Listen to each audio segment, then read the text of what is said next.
Hallo daar, dankie dat jy aangesluit het.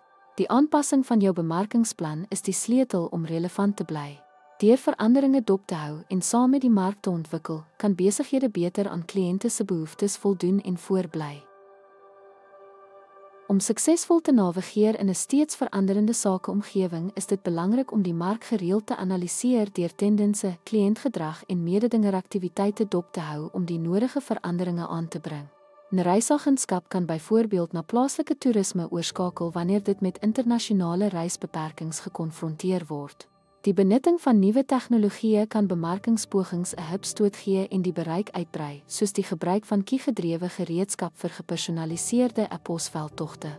Die insameling en toepassing van kliënteterugvoer is die sleutel tot die verfyning van strategieë en aanbiedinge, soos om toerpakkette op grond van reisiger resensies aan te pas. Dit is van kardinale belang om buigsaamheid in begrotingstoewysing te hê om te belê in kanale met die beste opbrengste, soos om sosiale media advertensies te verhoog as gevolg van hoër betrokkenheid.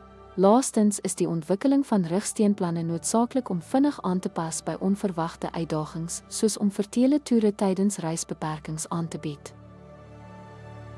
Ten slotte, buigsaamheid is jou voordeel.